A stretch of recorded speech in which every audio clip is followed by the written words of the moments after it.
यो देशका कम्युनिस्ट आवरणका नेताहरूले उपचार खर्चको नाममा 27 करोड राष्ट्रको सम्पत्ति दोहन गरेका छन्।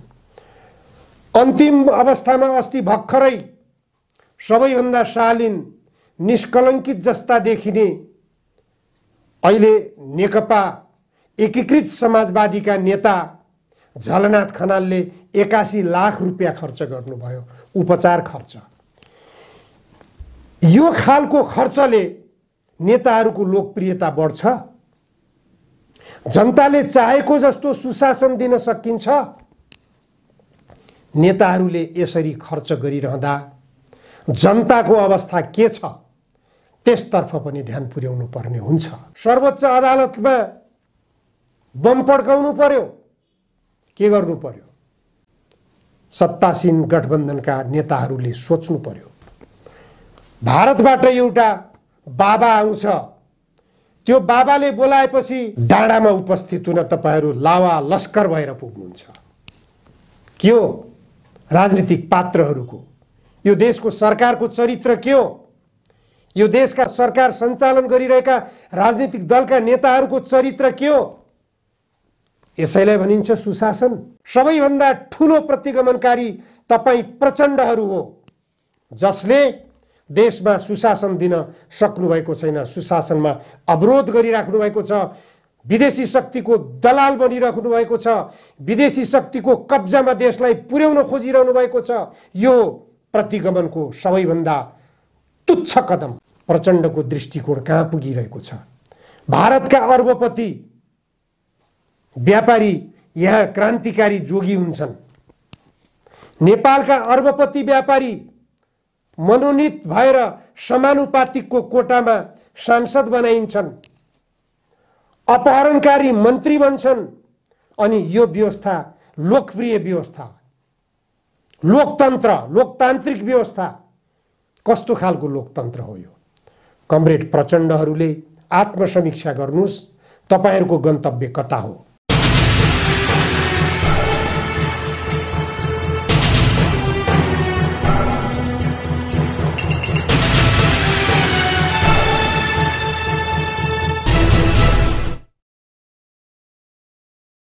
जनधारणा खबरको युट्युब च्यानलमा यहाँहरूलाई स्वागत छ। आजको जनचासोको 181 श्रृङ्खलामा म उपस्थित भएको छु। राजनीतिक दलका नेताहरूको निकम्मापनले गर्दा, उनीहरूको कमजोरीले गर्दा, उनीहरूको अदूरदर्शिताले गर्दा, उनीहरूको भ्रष्ट आचरणले गर्दा, उनीहरूको सुशासन दिने नियत नहुनाले र उनीहरू विदेशी शक्ति सामु लम्पसार पर्ने गर्नाले र जनताप्रतिको दायित्व बिर्सिदिनाले, देशप्रतिको जिम्मेवारी बोध नभइदिनाले राज संस्थाले टाउको उठाउने अवस्था सृजना भएको छ। सडकबाट जनताले राजा आऊ देश बचाऊ भनिरहेको अवस्थामा राजाले पनि मुख खोलेका छन्। जनताले सडकमा कुर्लिएर हुँदैन, सडकमा उफ्रिएर हुँदैन, आफ्ना नेताहरूलाई भन्नु पर्यो यदि मेरो आवश्यकता पर्छ भने म जिम्मेवारी सम्हाल्न तयार छु। पूर्व राजा ज्ञानेन्द्रले मुख खोलेका छन्। पूर्व राजा ज्ञानेन्द्रलाई प्रश्न गरिएको छ, तपाईँ पूजा गर्दै हिँडेर मात्र परिवर्तन हुन्छ त भन्ने प्रश्नको उत्तरमा पूर्व राजा ज्ञानेन्द्रको जवाब छ, देउताहरू ढुङ्गा माटोको बनेका हुन्छन्, देउताहरू पनि बोल्ने दिन आउँछ, म त मानिस हुँ। अब कहिले कहिले होइन, त्यसैले त हाम्रो धेरै जस्तो देवताहरू ढुङ्गाको बनेको हुन्छ। चुपै लाएर नि बस। कुन समयमा जनताले उठ भन्छ वा जनताले यो समय भयो के न के गर्नुपर्छ, त्यो समयमा ढुङ्गा पनि बोल्ला। हेर्दै जाउँ। यो जवाफले सन्देश के दिन्छ? यो राजनीतिक दलका नेताहरूले बुझ्नु पर्ने कुरा हो। जुन आश्वासन मैले पाएको थिएँ राजनीतिक दलहरूबाट, देशमा शान्ति अमन चयन कायम गर्ने आश्वासन मैले पाएको थिएँ, जुन बेला मैले तत्कालीन 7 राजनीतिक दलका नेताहरूसँग जुन सहमति गरिएको थियो, त्यो सहमतिको बेला उहाँहरूले लेखेका हस्ताक्षर मसँग छन्। पूर्व राजा ज्ञानेन्द्रले मुख खोलेका छन्।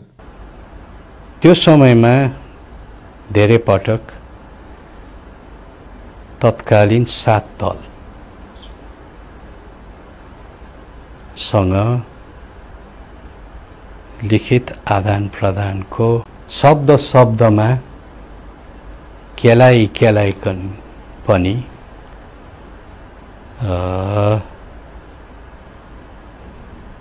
कागजको आदान प्रदान भएको थियो। कतिपय हाम्रा नेताहरू अहिले पनि जीवितै हुनुहुन्छ जसले त्यो कागजमा उहाँहरूकै हस्तलिपि छन्। सहमतिका हस्ताक्षर उहाँहरूलाई पनि सम्झना हुनु पर्दछ। यो अवस्थाको सृजना किन भयो? 15 वर्ष बित्यो राज संस्था विघटन भएको, तर राजनीतिमा परिवर्तन आयो। राज संस्थाले छोड्यो, राज संस्था मौन भएर बस्यो, नागरिक बनेर बस्यो राजा। तर राजनीतिक दलका नेताहरू के बने? राजाको ठाउँमा राष्ट्रपति, राजाका प्रधानमन्त्रीको ठाउँमा लोकतान्त्रिक गणतन्त्रका प्रधानमन्त्री र हिजोका राजतन्त्रकालीन नेताहरूकै आवरणमा राजनीतिक दलका नेताहरू प्रस्तुत हुन थाले। त्यो भन्दा पनि गए गुज्रेको अवस्थामा राजनीतिक दलका नेताहरू प्रस्तुत हुन थालेपछि देशमा असन्तुष्टि बढेको छ। यो असन्तुष्टिले कुन बेला कोल्टे फेर्ने हो भन्न सकिने अवस्था छैन। यसको दोष कसलाई दिने?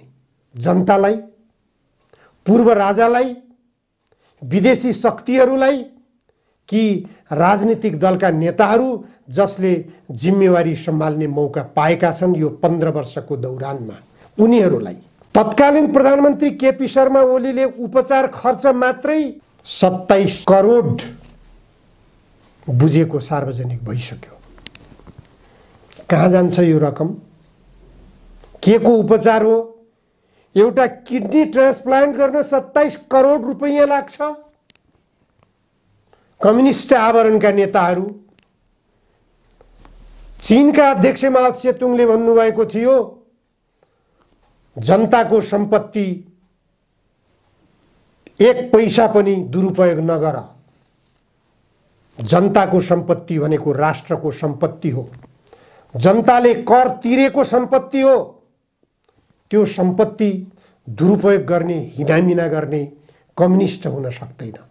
निजी सम्पत्ति चाहनेहरू कम्युनिस्ट हुनै सक्दैनन् भनेर अहिलेका चीनका राष्ट्रपति सी जिनपिङले पनि बोल्नु भएको छ। यो देशका कम्युनिस्ट आवरणका नेताहरूले उपचार खर्चको नाममा 27 करोड राष्ट्रको सम्पत्ति दोहन गरेका छन्। अन्तिम अवस्थामा अस्ति भर्खरै सबैभन्दा शालीन, निष्कलङ्कित जस्ता देखिने अहिले नेकपा एकीकृत समाजवादीका नेता झलनाथ खनालले 81 लाख रुपियाँ खर्च गर्नुभयो उपचार खर्च। यो खालको खर्चले नेताहरूको लोकप्रियता बढ्छ? जनताले चाहेको जस्तो सुशासन दिन सकिन्छ? नेताहरूले यसरी खर्च गरिरहँदा जनताको अवस्था के छ त्यसतर्फ पनि ध्यान पुर्याउनु पर्ने हुन्छ। अब यो वर्ष कृषि सामग्री संस्थानले घोषणा गरिसकेको छ जनतालाई कृषिमा आवश्यक पर्ने रासायनिक मल उपलब्ध गराउन सकिने अवस्था छैन। खेती अगाडि आइसकेको छ। अब रासायनिक मल आयात गर्नेतर्फ सरकारको ध्यान छैन। रासायनिक मलको अभाव हुनेछ भनेर कृषि सामग्री संस्थानले उद्घोष गरिसकेको छ। 2 लाख मेट्रिक टन मात्र आयात गरिएको छ, आयात गरिँदैछ। यो 2 लाख मेट्रिक टनको मूल्य 18 अर्ब रुपैयाँ। 18 अर्ब रुपैयाँको रासायनिक मल नेपालले बाहिरबाट आयात गर्दैछ। तर नेपाललाई आवश्यक पर्ने 8 लाख मेट्रिक टन हो। अरु 6 लाख मेट्रिक टन रासायनिक मल पुग्दैन नेपाललाई। रासायनिक मलमा निर्भर गराइएको छ। जनतालाई प्राङ्गारिक मलको व्यवस्था, त्यसको उत्पादन गर्नेतर्फ राष्ट्रको कुनै लगानी छैन, कुनै ध्यान छैन त्यसतर्फ। एकातर्फ रासायनिक मलले जग्गाको उत्पादन शक्ति क्षय गराइरहेको छ, अर्कोतर्फ बाहिर देशबाट आयात गरिरहँदा राष्ट्रको ढुकुटी गइरहेको छ। त्यसमा पनि आवश्यक पर्ने अनुपातमा रासायनिक मल आयात नगरिदिँदा कृषि उत्पादन ह्रास हुने अवस्थातिर गइरहेको छ। यो अवस्थाले गर्दा खाद्यान्न आयात गर्नुपर्ने अवस्थामा देश पुगिरहेको छ। यो अवस्थाको सृजना कसले गर्यो?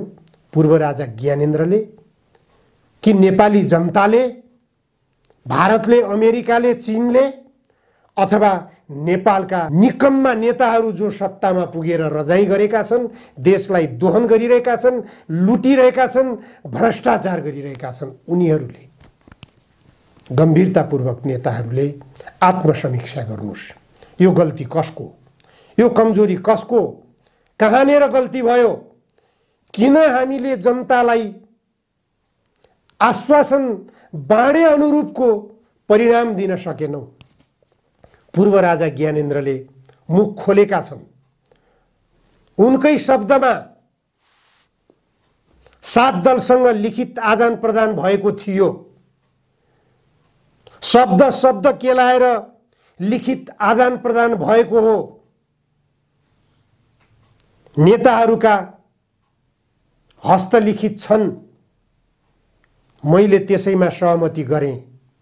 देशमा शान्ति आउला, अमन चयन आउला, देशको विकास होला, जनताले शान्तिको अनुभूति गर्लान्, जनताले देश समृद्धितर्फ लागेको देख्न पाउलान् भन्ने आशा मैले गरेँ। मैले सहमति गरेँ त्यस आधारमा। तर सहमति गरे अनुरूपको परिणाम पाउन सकेनन् जनताले। त्यसकारण देखिराख्नु भएको छ, जनताले असन्तुष्टि व्यक्त गरिरहेका छन् सडकमा। तर जनता सडकमा उफ्रिएर मात्र हुँदैन। जनताले आफ्ना नेताहरूलाई भन्नु पर्यो। ढुङ्गा पनि बोल्छ, म त मानिस हुँ, म त बोल्ने नै भएँ। विकल्प के त? पूर्व राजा ज्ञानेन्द्रसँग प्रश्न सोद्धा देशले देश सुहाउँदो व्यवस्था चाहेको छ। देश सुहाउँदो व्यवस्थाको आवश्यकता भइसकेको छ। यो आवश्यकता जनताले महसुस गरिसकेका छन्। जनताको तर्फबाट प्रस्फुटन भइरहेको छ।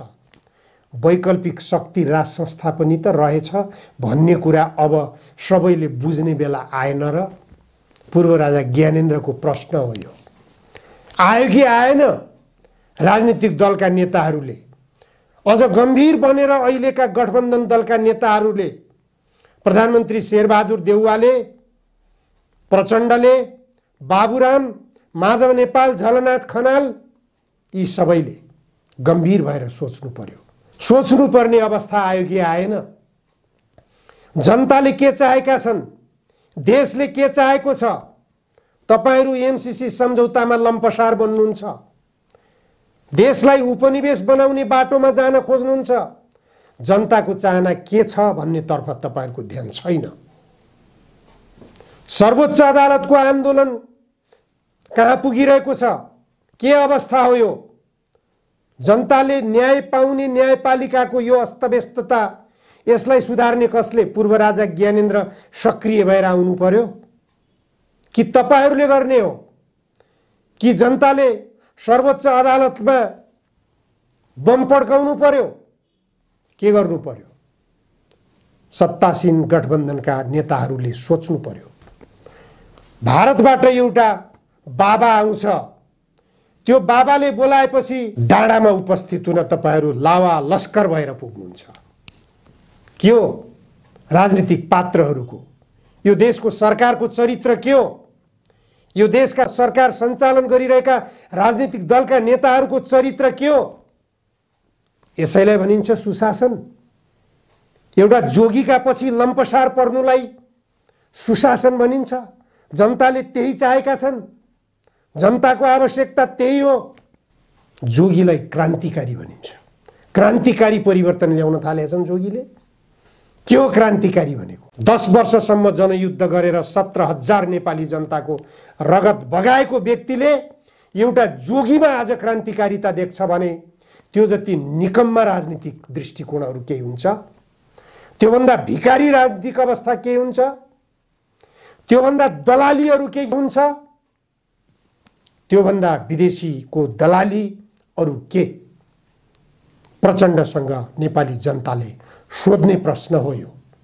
2 पटक देशको प्रधानमन्त्री भइसकेको व्यक्ति, त्यो व्यक्तिले 17,000 नेपाली जनताको रगत बगाएर यो देशको राष्ट्रिय स्तरको नेताको हैसियत बनाएको छ। त्यो व्यक्तिले भारतको एउटा जोगी, गेरु वस्त्रधारी जोगीलाई क्रान्तिकारी देख्छ र नेपालका मोहन वैद्यहरूलाई प्रतिक्रान्तिकारी देख्छ, केपी ओलीलाई प्रतिक्रान्तिकारी देख्छ, विप्लवलाई उग्रवादी देख्छ। अनि आफ्नो हैसियत के? जोगी, भिकारी, दलाल, लम्पसारवादी आफ्नो हैसियत के हो? प्रचण्डले आफ्नो पार्टीभित्र कसैलाई पनि आफ्नो उत्तराधिकारी बन्ने, पार्टीको नेतृत्व सम्हाल्न सक्ने हैसियत कसैसँग पनि म देख्दिन भनेर भाषण समेत गर्नुभएको छ। तपाईले जोगीलाई क्रान्तिकारी देख्नुहुन्छ भने तपाईको उत्तराधिकारी बन्ने मान्छे वास्तवमै तपाईको पार्टीमा हुन सक्दैन। जोगीमा क्रान्तिकारिता देख्नुहुन्छ, मोहन वैद्यमा क्रान्तिकारिता देख्नुभएन, जनार्दन शर्मामा क्रान्तिकारिता देख्नुभएन। मन्त्री बनेका व्यक्तिहरू अहिले जो छन् तपाईको पार्टीबाट, ती मन्त्रीहरूबाट जनतालाई धेरै दिन सकिन्छ। अर्थ मन्त्रालय, शिक्षा मन्त्रालय, ऊर्जा मन्त्रालय के छैन, भूमि सुधार मन्त्रालय के दिन सकिँदैन? यी 4वटा मन्त्रालयबाट जनताका अपेक्षा पूरा गर्न सकिन्छ। जनतालाई दिनुस्, जनतामा सन्तुष्टि भयो भने राजावादीहरूले टाउको उठाउने छैनन्। तपाईहरू सबैभन्दा प्रतिगामी हो, सबैभन्दा ठुलो प्रतिगमनकारी तपाईँ प्रचण्डहरू हो, जसले देशमा सुशासन दिन सक्नु भएको छैन, सुशासनमा अवरोध गरिराख्नु भएको छ, विदेशी शक्तिको दलाल बनिराख्नु भएको छ, विदेशी शक्तिको कब्जामा देशलाई पुर्याउन खोजिरहनु भएको छ। यो प्रतिगमनको सबैभन्दा तुच्छ कदम, सबैभन्दा घिनलाग्दो कदम यही हो प्रतिगमनको। तपाईहरूको प्रतिगमनको कदमका विरुद्ध जनताले आन्दोलन गर्न जरुरी छ। संविधानको प्रस्तावनामा समाजवाद लेख्नुभयो, तपाईहरूको गन्तव्य कता छ? जोगीमा क्रान्तिकारी देखेर त्यो जोगी कुन उद्देश्यका साथ आएको छ? नेपालको जंगल कब्जा गर्न, नेपालको जडीबुटी कब्जा गर्न, अवैधानिक टेलिभिजनहरूलाई यहाँ सञ्चालन गर्न। नेपालमा छैनन् टेलिभिजनहरू, नेपालमा दर्तै नभएको टेलिभिजन प्रधानमन्त्रीको हातबाट उद्घाटन गराउनु पर्ने आवश्यकता तपाईहरूलाई किन पर्यो? जोगीको क्रान्तिकारिता देखाउन, उसको लोकप्रियता बढाउन। एउटा भारतीय जोगीको लोकप्रियता किन बढाउनुहुन्छ? नेपालमा छैनन् त्यस्ता जोगी, नेपालमा छन्, तमाम छन् त्यस्ता जोगीहरू। नरहरिनाथ योगीले कति तुच्छ जोगीको रूपमा जीवन बिताउनु पर्यो। उनी जति विद्वान भारतका कुनै जोगी छन्? नेपालका नरहरिनाथ सम्मानित व्यक्ति थिए। उनीमा राष्ट्रियताप्रतिको अगाध प्रेम थियो, राष्ट्रवादी धरोहर थिए उनी। उनको हैसियत के थियो? उनले व्यापार गरे, उनी क्रान्तिकारी जोगी थिएनन्। आदिम साम्यवादका तर्क गर्थे उनले, साम्यवादको वकालत गर्थे। रामदेवले साम्यवादको वकालत गर्छन् अहिले? कसको वकालत गर्छन्? जुन रामदेवले मार्क्स लेनिन र माओ त्से-तुङलाई घृणा गर्छन्, उनलाई प्रचण्डले क्रान्तिकारी देख्छन्। अनि प्रचण्ड कहाँ पुगे? प्रचण्डको गन्तव्य कता हो? यो देशका विदेशी दलाल व्यापारीहरूको कब्जामा राष्ट्रिय ढुकुटी पुर्याइएको छ। यो देशका अर्बपतिहरूलाई सांसदमा पटक पटक मनोनित गरिएको छ। अनि व्यवस्था उत्तम व्यवस्था, यही हो उत्तम व्यवस्था, यही हो जनप्रतिनिधित्व। जनताको प्रतिनिधि यहाँका लुटेरा अर्बपतिहरू हुन्छन्। प्रचण्डको दृष्टिकोण कहाँ पुगिरहेको छ? भारतका अर्बपति व्यापारी यहाँ क्रान्तिकारी जोगी हुन्छन्।